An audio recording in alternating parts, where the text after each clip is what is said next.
toute l'actu sur Monaco Menton avec Frédéric Plat. Bonjour, grande douceur pour terminer la semaine sur Monaco et la Côte d'Azur. Le thermomètre va afficher jusqu'à 20 degrés cet après-midi sous le soleil avec parfois un petit peu de vent. Il fait déjà même bon ce matin, 14 degrés actuellement à Menton. Même tendance pour ce week-end. C'était la météo sur Énergie avec le Tage, restaurant indien à Menton, en livraison à domicile et vente à emporter. Jamais 203 nouveaux confinements dans 10 heures pour le littoral des Alpes-Maritimes. Pas de changement par rapport aux 2 précédents week-ends.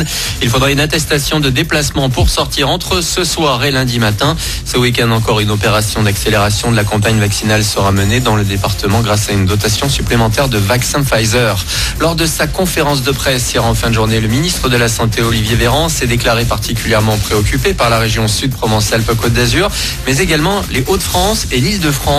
Un peu de positif tout de même, puisque même s'il reste élevé, le taux d'incidence a diminué de 20% dans les Alpes-Maritimes depuis le début du mois.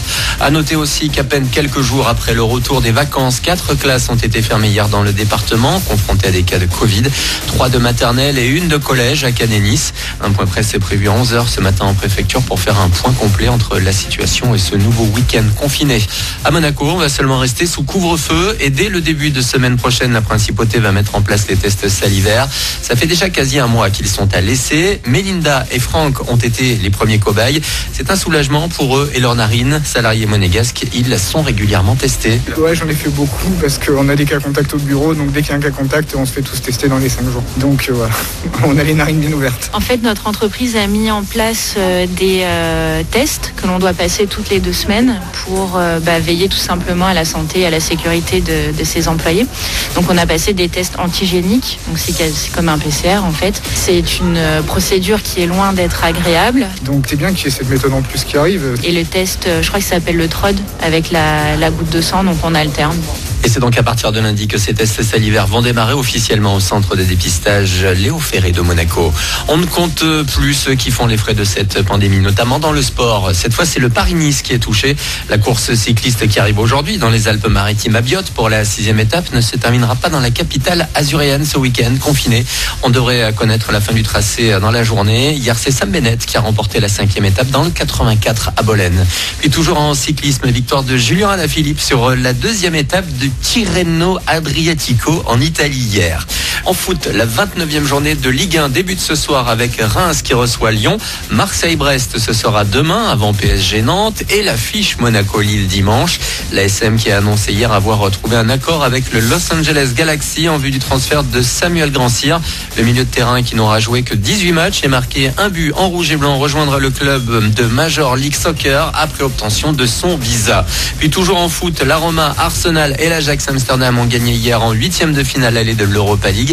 Un partout entre Manchester United et le Milan AC. Quelques dérapages sur la glace. La patinoire de Monaco qui a terminé sa saison le week-end dernier a aussi fait les frais de la Covid. La fréquentation était en baisse cet hiver. Un peu plus de 21 milliers d'entrées contre 28 000 sur la même période l'an dernier. La Formule 1 bientôt de retour. Premier Grand Prix de la saison dans 2 semaines à Bahreïn. Mais 3 jours de chauffe vont déjà avoir lieu sur place entre aujourd'hui, demain et dimanche. L'occasion notamment pour Ferrari et le monégasque Charles Leclerc de tester leur nouvelle monoplace. La SF21 a été dévoilée mercredi et après une précédente saison très moyenne, elle est attendue au tournant. Rendez-vous en tout cas est pris à Monaco du 20 au 23 mai. Malgré les restrictions, malgré une année blanche ou presque, l'industrie du cinéma se réunit ce soir en virtuel pour les Césars. 46e édition marquée par un profond renouvellement au sein de l'Académie après les polémiques de l'année dernière autour de Roman Polanski, le réalisateur accusé de viol. En dehors de Marina Foïs, la maîtresse de cérémonie, seuls les nommés et les remettants seront présents à l'Olympia à Paris. 3 films font office de grands favoris. Les choses qu'on dit, les choses qu'on fait, été 85 et adieu les cons. On termine avec la télé et le retour de Koh-Lanta ce soir. Et pour la 20e saison, c'est jusqu'en Polynésie française que Denis Brognard a fait voyager le totem d'immunité et les candidats. Parmi eux, un Azuréen, Flavio de Grasse. À 31 ans, il est directeur d'un centre de loisirs, mais également pompier volontaire. On espère le voir aller loin dans l'aventure qui commence donc ce vendredi vers 21h10. Voilà pour vos infos. Bon début de journée à vous. Bon réveil avec Manu dans le 6-10.